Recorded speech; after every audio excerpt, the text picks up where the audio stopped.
Hare Krishna. What is the aim of our life? Why do we do bhakti? Why is it at all necessary? हम लोग जप क्यों करते हैं? जप करते वक्त हमको इतना बोरिंग क्यों महसूस होता है कि हम सो जाते हैं, हमको मन नहीं लगता है। भक्ति जीवन को कैसे आगे ले जाए? भक्ति जीवन में क्या हमको करना चाहिए और क्या नहीं करना चाहिए?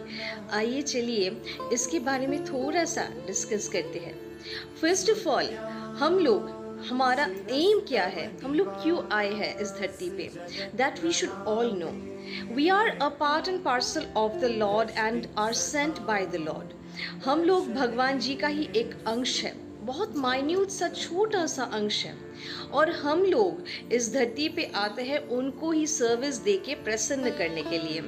बट हम लोग क्या होते हैं कि जैसे ही धरती पे आ जाते हैं, इस मटेरियल वर्ल्ड को देख लेते हैं, तो माया देवी तुरंत हमारे ऊपर एक कवरिंग चढ़ा देते हैं। अब माया देवी के इस कवरिंग की वजह से हम लोगों के आँखों के ऊपर एक पर्दा आ जाता है, और उस पर्दे की वजह से हम लोग सही और गलत का जो डिसीजन है वो हम ले नहीं पाते हैं, और हम भूल जाते हैं कि हम भगवान जी का ही दास है और उनको ही यहाँ पे आए हैं सर्विस देने के लिए, प्रसन्न करने के लिए।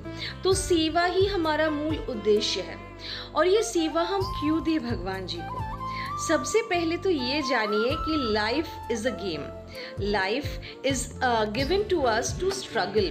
हम लोगों को जीवन दिया ही जाता है हम लोग ताकि स्ट्रगल करें। जीवन हमेशा खुशहाल नहीं होता है, दैट वी ऑल नो। और क्यों नहीं होता है?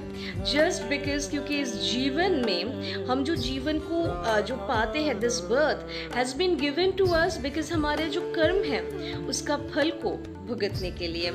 कर्म हमारे कुछ पॉजिटिव कुछ नेगेटिव ऐसा कर्म रहा है प्रीवियस बर्थ्स में जो हमको भुगतना पड़ेगा, जिसका फल अभी पाना बाकी है। और इसी फल को पाने के लिए हमको क्या किया जाता है? इस धरती पे भेजा जाता है to face those circumstances, those results जो हमको मिलना भी बाकी है। और ताकि यही कर्म का जो फल है, जो अच्छे कर्म का फल है वो अच्छा रिजल्ट देगा, जो बुरा कर्म है वो हमको याद तो नहीं है बट उसका फल तो हमको भुगतना पड़ेगा। और ताकि ये जो फल है, द रिजल्ट, ये कितना अच्छा है कितना बुरा है और किस लेवल तक बुरा है ये हमको नहीं मालूम। और इसकी बुराई को, इसका जो बुराई का डेप्थ है उसको कम करने के लिए हमको क्या करना पड़ेगा? भगवान जी के पास सरेंडर करना पड़ेगा, भगवान जी के पास शरणागत लेना पड़ेगा, ताकि उनके पास जाके हम जब उनसे कहेंगे कि भगवान जी प्लीज प्लीज मर्सी दीजिए, कृपा कीजिए, ताकि हमको आपके चरणों का सेवा मिले, हमको वो जो हम गलत करके आए हैं वो हम दोबारा से रिपीट ना करें, और इस जन्म और मृत्यु की जो साइकिल है उसमें से हम बाहर निकल सके, आपके धाम में पहुंच सके, आपका सेवा दे सके। तो धीरे धीरे क्या हो सकता है? भक्ति जीवन में आने से धीरे धीरे आपका जो नेगेटिव कर्म है, जो आप पिछले कुछ जन्मों में करके आए हो, वो जो कर्म का फल आपको भुगतना है वो क्या हो जाता है? धीरे धीरे उसका जो लेवल रहता है, उसका जो जितना गलत हो सकता था, जितना बुरा हो सकता था वो धीरे धीरे कम हो जाता है। तो इसीलिए हम इंसानों को क्या करना चाहिए? हम इंसानों को हमेशा भगवान जी के पास सरेंडर करना चाहिए। हम कभी कभार सोचते हैं कि कभी कभार कि एक अच्छे इंसान के साथ गलत क्यों हो रहा है। बहुत सारे लोग ये भी सोचते कि हमने किसी का बुरा नहीं किया, कुछ गलत नहीं किया, हमारे साथ ही ऐसा क्यों होता रहता है? इसका कारण यही है कि आप इस जन्म में, शायद इस जन्म में आपने कुछ बुरा नहीं किया है, या फिर आपके जो कॉन्शियसनेस है, इस कॉन्शियसनेस के चलते आपने कुछ बुरा नहीं किया है। बट यू नेवर नो कि आप ऐसा भी हो सकता है कि पिछले कुछ जन्मों का फल बाकी रह गया हो। कुछ बुरा कर्म रह गया हो, या फिर इसी जन्म में आपने कुछ ऐसा कर दिया हो आपके ही नॉट नोइंग, अननोइंगली कुछ कर दिया हो जो किसी का गलत हो गया, और उसी की वजह से आपको फल भुगतना पड़ रहा है। इसलिए कभी कभार इंसान तो सही होता है मगर उसका जीवन सही सा नहीं चलता है। इसलिए हमको समझना चाहिए डेफिनेटली देयर आर कर्म, जो हमारा जो पास्ट डीड्स है वो काम कर रहा है। बोलते हैं ना काल चक्र, ये काल चक्र क्या है? ये काल चक्र है टाइम, और टाइम जो काल है वो वापस आता है। हम कुछ भी करें, कभी भी कुछ भी करें, उसका पॉजिटिव नेगेटिव असर जो है ना एक टाइम के बाद वो बूमरंग की तरह वापस आ जाता है। जैसे ही एक बूमरंग को आप जैसे छोड़ते हो वो आप ही के पास वापस आ जाता है, वैसे ही आप कर्म जैसा भी करो वो वापस आता है, चाहे वो इस जन्म में हो चाहे वो दूसरा किसी भी जन्म में हो। तो इसीलिए ऐसा भी हो सकता है कि आपके पिछले जन्मों का कर्म का फल आप अभी इस जन्म में भुगत रहे हो। So what is most essential, what is necessary is हम भगवान जी के शरणागत हो, उनसे माफी मांगे, उनका कृपा के लिए हम उनसे बार बार प्रार्थना करें और उनका सेवा करें, उनका आदर करें, भक्ति जीवन को पालन करें। और ये भक्ति जीवन सिर्फ और सिर्फ किसी पर्पस से नहीं कि मेरा तो ये पर्पस है, हमको मुक्ति पाना है इसीलिए हम भक्ति जीवन में आएंगे, भक्ति करेंगे। No never. भक्ति ऑलवेज कीजिए श्रद्धा से, भावना से। भक्ति में भावना अगर मिक्स हो तभी वो भक्ति कहलाता है। भक्ति में अगर पर्पस मिक्स्ड हो तो वो मटेरियलिस्टिक बन जाता है, मतलब आप स्वार्थी हो, आप अपने स्वार्थ की वजह से भगवान जी का सेवा दे रहे हो। भगवान जी तो आपका डेफिनेटली सुनेंगे बट उससे प्रसन्न नहीं होते हैं भगवान जी। भगवान जी प्रसन्न होते हैं अगर आप भक्ति ठीक तरह से न भी करो, बट भगवान जी के प्रति आदर सम्मान और भावना मन में भी रखो ना, तो भी आपका जीवन बहुत पीसफुल हो जाता है। हाँ, ये नहीं कहेंगे कि आपके जीवन में करोड़ों रुपए आ जाएगा, क्योंकि भक्ति अगर आप करते हो करोड़ों रुपए के लिए तो फिर वो फिर से स्वार्थी आप कहलाओगे। आप भक्ति करो उनको प्रसन्न करने के लिए, अपना लाइफ पीसफुल बनाने के लिए। कितने ही लोग हैं इस दुनिया में जिनके पास करोड़ों रुपए हैं मगर वो ठीक तरह से सो नहीं पाते हैं। हम भक्ति करते हैं ताकि हम अच्छे से सो पाए, अच्छे से रह पाए, पीसफुल लिविंग हो सके, सिंपल लिविंग हो सके। सिंपल लिविंग में भी जो आनंद है वो उसको उठा सके, उस आनंद का लाभ उठा सके। हरे कृष्ण महामंत्र से जो आनंद मिलता है उस आनंद को भोग कर सके। हमेशा गाड़ी और घर और जेवर से शांति नहीं आती है। शांति तो आता है परमात्मा से जुड़ने के बाद, क्योंकि हम लोग जो है उन्हीं का अंश है और उनसे जुड़ने से वो जैसे जितना वो आनंद में रहते हैं उसी का एक अंश हमको भी मिलता है भक्ति के through. So we also remain happy along with him because he is always in a blissful nature। वो हमेशा आनंदित रहते हैं और उनके आनंदित रहने का कारण है राधा रानी जी स्वयं। तो राधा रानी जी उनको प्रसन्न करते हैं, उनको आनंद देते हैं और उसी आनंद का एक अंश हमको भी मिलता है।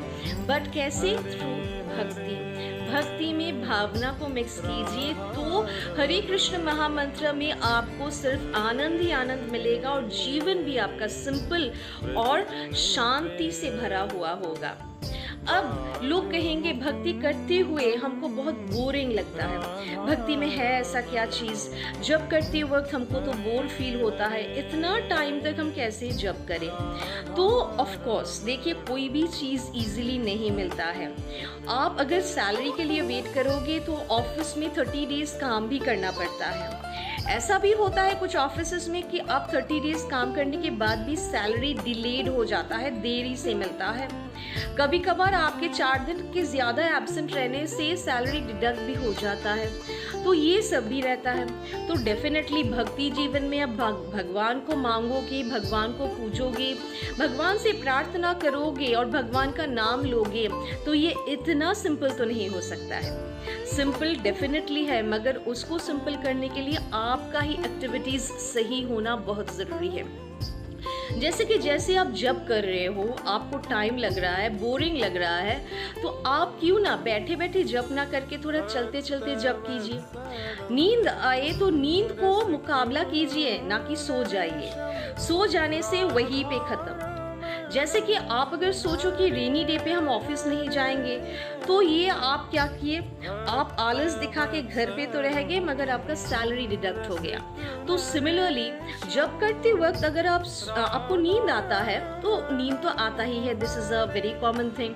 तो नींद आता है और आप सो जाते हो। सो जाने से क्या हो जाता है, आपका भक्ति जीवन में भी थोड़ा सा कमी रह जाता है, डिडक्शन हो जाता है। तो क्या करना है, तो जाइए, मुंह में पानी दीजिए, आंखों में पानी दीजिए, फिर से कंटिन्यू कीजिए। आखिरकार भगवान जी भी तो देखते हैं कि भक्त मेरा कितना हमारे लिए लड़ता है, कितना हमारे लिए करता है। तो हमको किसी भी वीकनेस से ये छोड़ने का नहीं है, क्योंकि माया देवी जो है, माया देवी ऑलवेज हमको अपने कंट्रोल में लेने के लिए ऑलवेज ना, शी इज वेरी अलर्ट, अपने कंट्रोल में लेना चाहती है, ताकि हम भगवान जी का नाम न जप कर सकें। भगवत गीता पढ़ते वक्त हमको नींद आ जाए, जप करते वक्त हमको नींद आ जाए, हम इनअटेंटिव बन जाए, इधर उधर मन भटके, या फिर कुछ और रीज़न की वजह से हम जपमाला छोड़ दें, तो ये सारी चीज़ें क्या है, ये है भक्ति देवी जी का डिफरेंट तौर तरीके, जिससे कि वो भक्त को आगे नहीं बढ़ने देती है।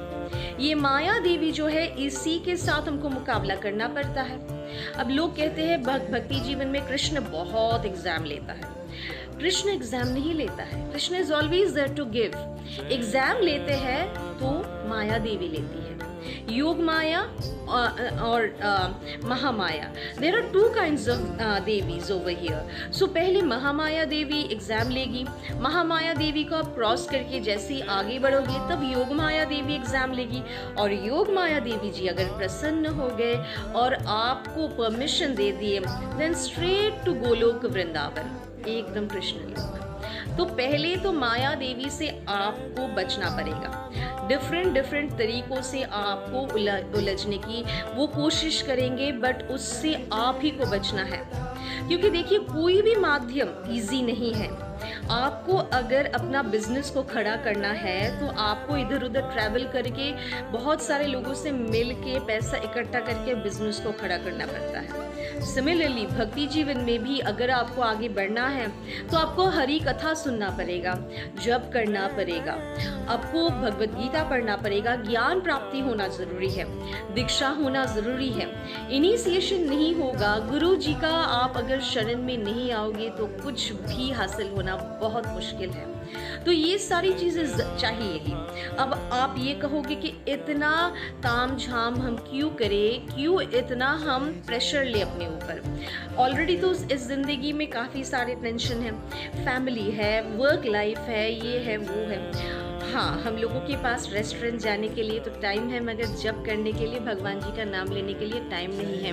बट जैसे ही रेस्टोरेंट से लेट नाइट लौटते वक्त गाड़ी खराब हो जाता है, तब हम क्या करते हैं, लेट नाइट भगवान जी को पुकारते हैं, हे भगवान, रास्ते में हमारा गाड़ी खराब हो गया। तब भगवान जी क्या करें? आप खाने से पहले क्या भगवान जी को याद किए थे कि भगवान जी, हम तो यहाँ बैठे रेस्टोरेंट में अच्छे खा रहे हैं, थोड़ा सा आपको भी हम अर्पण करते हैं? किए थे? नहीं किए थे। बट गाड़ी का अगर टायर खराब हो जाए, कुछ गुंडे अगर आपके ऊपर हमला करे, तो हम क्या कहते हैं, भगवान जी बचा लीजिए। बट भगवान जी को तो अच्छे टाइम पे नहीं याद किए, तो सिर्फ बुरे टाइम पे क्यों? भगवान जी का भी तो एक मन है जिसको ठेस पहुंचता है। तो अच्छा हो या बुरा हो, हर टाइम याद करो उनको, हर टाइम उनको मन में बिठा के रखो। मंदिर के सामने बैठना ज़रूरी नहीं है, भगवान जी के सामने बैठना हमेशा ज़रूरी नहीं है। भगवान जी को मन में बिठाओ और मन में हमेशा उनका शरण करते रहो। कुछ भी अच्छा हो, कुछ भी बुरा हो, कुछ भी हो, उसको शेयर करो और भक्ति जीवन को पालन करो, क्योंकि भक्ति जीवन में ही एकमात्र वो उपाय है जो आपको डिप्रेशन से आउट रखेगा, आपको आपके कर्म के फल से आपको मुक्ति देगा, आपको इस पूरा cycle of death and birth से निकाल सकता है, आपको सिंपल और हैप्पी लाइफ, पीसफुल लाइफ दे सकता है। और आप सोचिए तो इस मटेरियल वर्ल्ड में इतना कुछ है कि हम फ्रस्ट्रेटेड हो जाते हैं। हम लोग फ्रस्ट्रेशन के मारे रिंकल्स आ जाता है और आंखों के नीचे काले वो क्या होता है, वो डार्क सर्कल्स आ जाता है, and then we run to the parlour spending thousands of rupees, उसको क्या करते हैं, ढकने की कोशिश करते हैं। बट एक सिंपल सा तरीका है जहाँ पे 5 पैसा भी नहीं लगता है, वो है हरि नाम। हरि नाम ऐसा है जहाँ पे आपको पार्लर जाने की ज़रूरत नहीं पड़ती है, आपके चेहरे पे चमक ऐसे ही आ जाता है, क्योंकि आपका चेहरे का चमक उस ब्रह्म ज्योति से आता है जो कृष्ण भगवान जी के शरीर से निकलता है। So when you are doing this Hari nama, automatically your face glows, day by day you start glowing, क्योंकि आप डिप्रेशन से बाहर हो, क्योंकि आपका लाइफ पीसफुल हो जाता है, आप खुशी से जीने लगते हो। तो खुशी का मतलब ये नहीं है कि आपके पास ढेरों पैसा है, खुशी का मतलब ये है कि हमारे पास जो कुछ भी है उसी से हम संतुष्ट हैं, बिकॉज हमारे पास भगवान जी है, भगवान जी हमको सुन रहे हैं, समझते हैं। और सबसे बड़ी बात, जब भगवान जी का कृपा मिलना शुरू हो जाता है तब लगता है कि दुनिया में किसी और चीज़ की तो कमी रही नहीं है, because the supreme Lord is watching over me, the supreme Lord is taking care of me. तो फिर क्या चाहिए? तो इसीलिए भक्ति जीवन को पालन कीजिए। भक्ति जीवन में जो नियम है वो छोटे छोटे नियम को पालन कीजिए, क्योंकि ये बहुत ज़रूरी है। ये नियम बनाए गए हैं हमारे ही अच्छे के लिए, भलाई के लिए, नॉट दैट इससे हमारा कुछ बुरा होगा। हाँ, शायद हमको कुछ छोड़ना पड़े, बट कुछ पाने के लिए कुछ छोड़ना भी ज़रूरी है। आप छोड़िएगा नहीं, और एंड ऑफ द लाइफ जब आपको आपके कर्मों का फल का आना शुरू होता है ना, तब आप सोचते हो काश हमने ये खाया नहीं होता, काश हमने ये किया नहीं होता। तो तब हम लेटे लेटे सोचते रहते हैं, बट टाइम तो गुजर चुका है। तब आप जितना भी भगवान जी को पुकार लो, कोई फायदा होने वाला नहीं है। सो पुकारने का वक्त यही है, उनको पुकारो, अपने शरीर को उनसे जोड़ो, अपने मन को उनसे जोड़ो, अपने आप को उनसे जोड़ो, भावनाओं से जोड़ो, और हरि नाम जप करो। जितना भी नींद आ जाए, जितना भी बोरिंग लगे, हरि नाम जप करना छोड़ना नहीं है, क्योंकि आप इतना जान लेना कि माया देवी यही चाहती है कि आप कृष्ण के साथ न जुड़े। और आप अगर माया देवी को विनर बनाना चाहते हो तो आप डेफिनेटली लेट जाओ, आप आराम कर लो। और अगर आप चाहते हो कि कृष्ण मेरे पास आए, तो माया देवी को कैसे भी हो उनको हराना है, चाहे 10 बार आंखों में पानी देना है, चाहे कुछ भी करना है, आप टहलो, आप कुछ भी करो, बट जब करना मत छोड़ो। एक बार जो छोड़ दिया ना तो आलस आ जाएगा और हर बार लगेगा कि ठीक है हो जाएगा, ठीक है हो जाएगा, बट वहीं पे माया देवी विनर हो रही है, बट आपको ये पता भी नहीं चलेगा कि कब आपके हाथों से माला छूट जाए। तो be careful when you are into bhakti, because Maya Devi is also keeping a watch over you and Krishna is also waiting for you, but we should always try to reach Krishna and to make Maya Devi aware that we are not going to lose. We are the real devotees of Krishna. We are a part and parcel of Krishna, and we should reach Krishna, because Krishna is the only way where we can find solace, happiness, peace, और सब कुछ मिल सकता है जहाँ पे supreme Lord है, the personality of God, जो सबसे ऊपर है, जो परमात्मा है, जो परमेश्वर है, जो ईश्वर परम कृष्णा, द सुप्रीम वन। उनका अगर आप कृपा पालो तो जिंदगी में तो और कुछ नहीं चाहिए। सो भक्ति जीवन पालन कीजिए, 4 नियमों का अभ्यास कीजिए, जप कीजिए, और जप करते वक्त अगर आपको नींद आ जाए तो थोड़ा सा अपने आप को चैलेंज कीजिए कि नहीं, I should be doing it, this is a challenge. छोड़ना नहीं है, आगे बढ़ना है ऑलवेज। हरि बोल, हरे हरे कृष्णा।